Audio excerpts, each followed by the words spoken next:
الذين بالمسيح أتمتم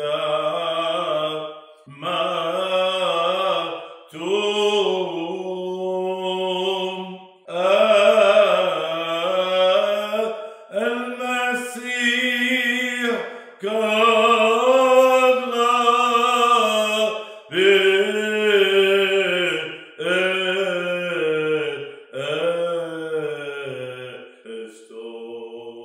Hello again, my dear, beloved, faithful listening audience, viewing audience.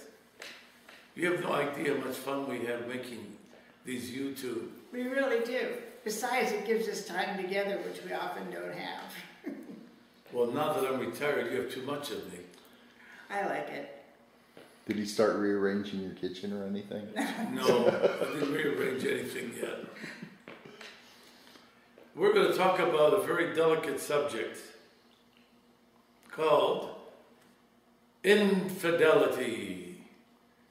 And it's forgiveness or not. Come back or not. I just gritted my teeth. Now I don't know that that was a reflex action. It was like, oh. Well, go ahead. Well, I have so many stories. Of course you have stories. You're a priest and people confess to you and they confess their infidelities. Can a marriage come back after infidelity? Does it depend on what the infidelity was? What exactly is infidelity? People talk about emotional affairs. I don't understand an emotional affair. People have emotional affairs on the computer. I don't get that. I don't understand how you have an affair with somebody that you don't see and you don't have any physical contact with. How do you fall in love and have and yet they call that infidelity? Well, you're breaking your relationship.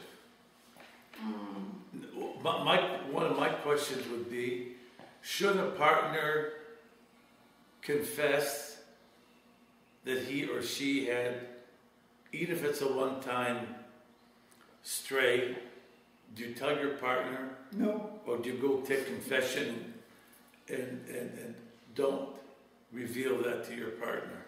If you're telling your partner, it's to relieve your conscience, and it's only going to hurt your partner. If it's a one-time thing, and you're really sorry and it was a slip, and I don't know who, that I'm being judgmental, but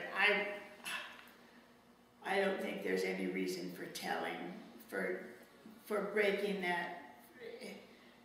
Unless, of course, you get involved in an affair and there's big emotions going through there, and that's what real infidelity is. That's what real cheating is.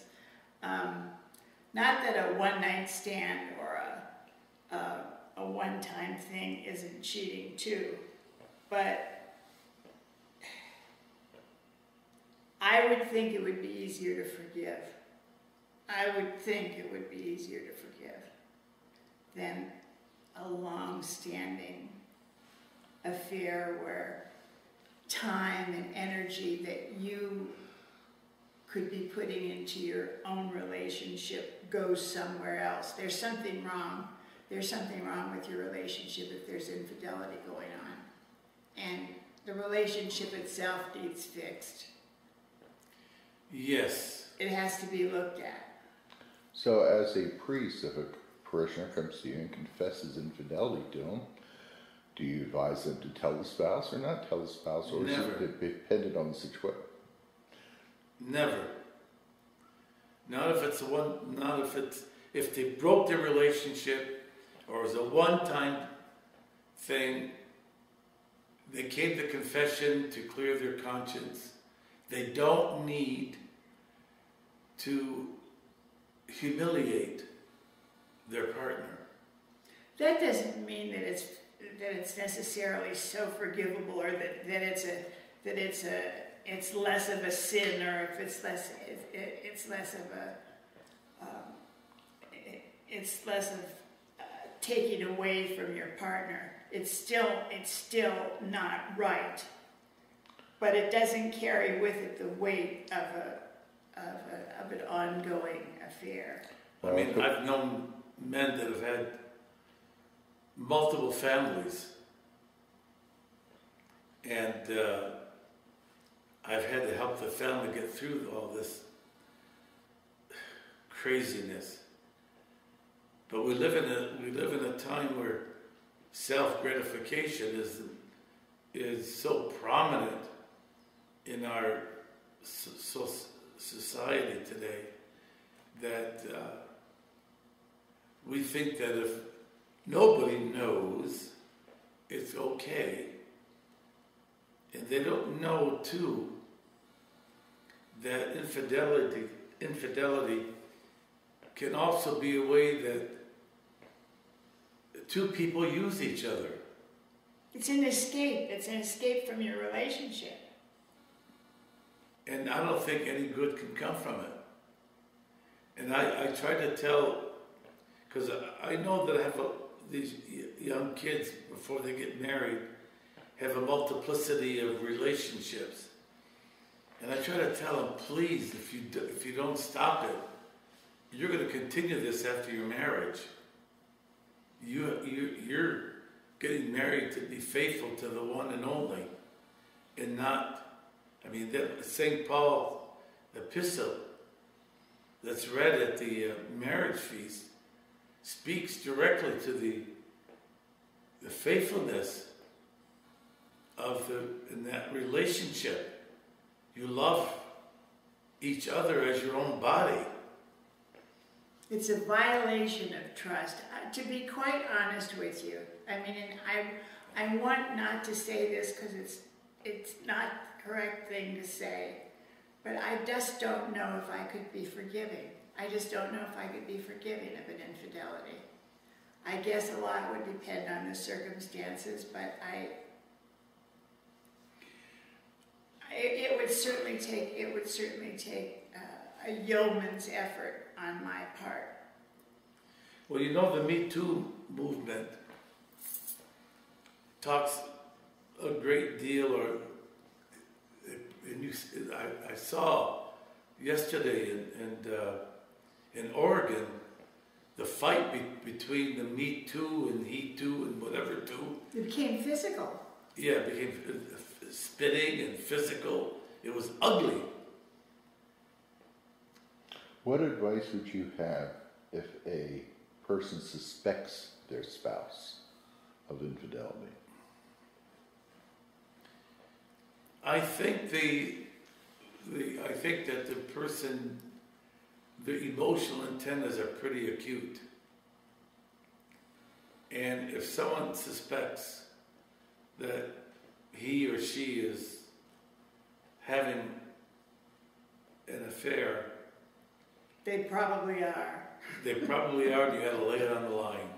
I'm a big fan of confrontation. I would certainly just have to say, is this what's going on? But I would not do it alone. What do you mean? I would make sure if I'm going to confront him or her, I would ask my priest to be there, which I have been many times, so they don't kill each other. And maybe there's a resolution, because sometimes, you know, I want to go back to the Me Too movement. I've noticed that in today's professional world, women are just as aggressive as the men are. Sometimes more. And sometimes more. And a guy can be weak-kneed and succumb to the temptation. It's a spiritual problem. And it has to be dealt with spiritually. And I think that's why you have a father confessor. And if you have a sexual addiction, for God's sakes, you have to get help. see somebody. Do you think if a person is whole, if a person is satisfied with themselves and content, that their relationship won't allow for that crack where someone could come in? Do you think that it begins with self-love or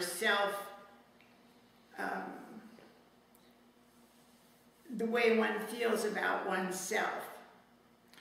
Yes, and also, your self-esteem, or you feel that maybe you have a low self-esteem and it can only be fulfilled by conquest of another person. Yeah, it's nice to have all kinds of attention thrown at you and that you might not get at home. So the answer there is to pay attention to your own relationship. You've got to work at it.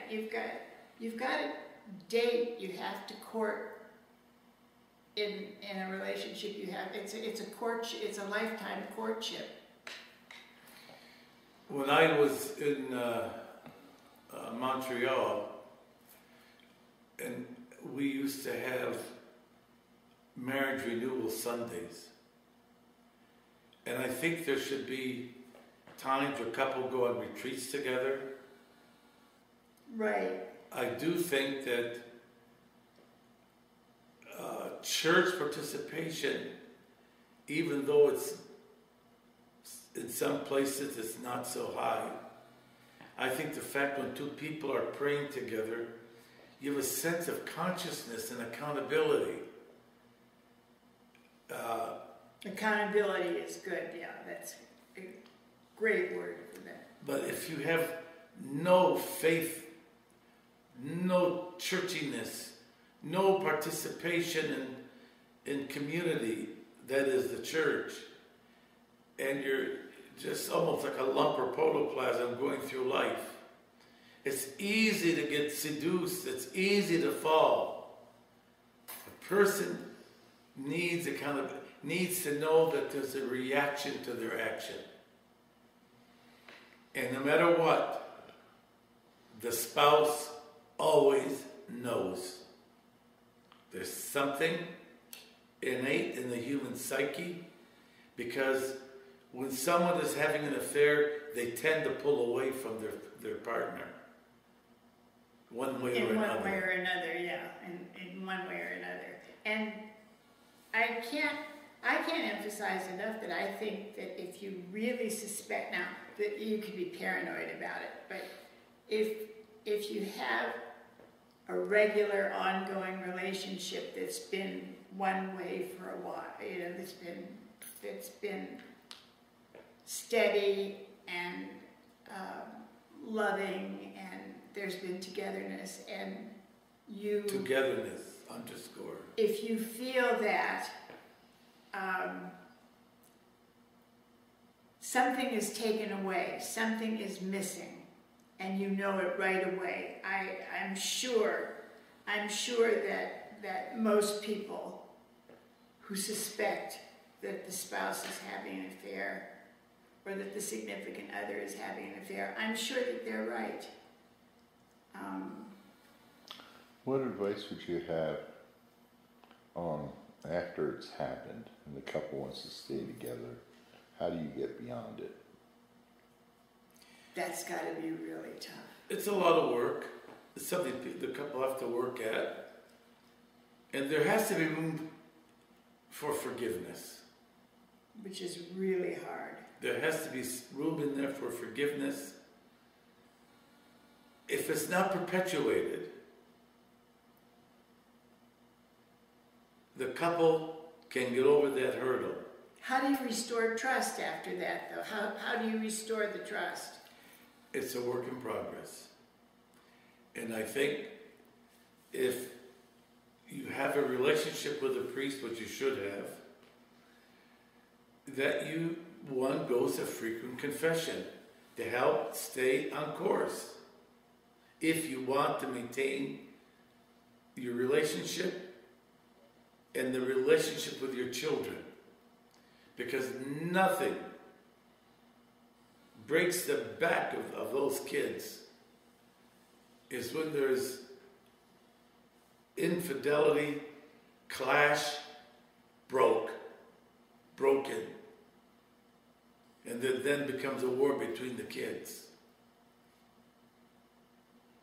Because the kids can recycle all of that in their own relationships. The partners hopefully will consider the long-term reaction this will have on the children, because it will ultimately affect them. And there's nothing wrong with saying no. Nancy Reagan said no to drugs, no to this orientation for immediate self-satisfaction or gratification outside your marriage, especially you've taken a vow to faithfulness. And no one goes untempted. There's temptation out there for everyone. Everywhere. You got to break that cycle of addiction. And again, we come back to the same fundamental thing.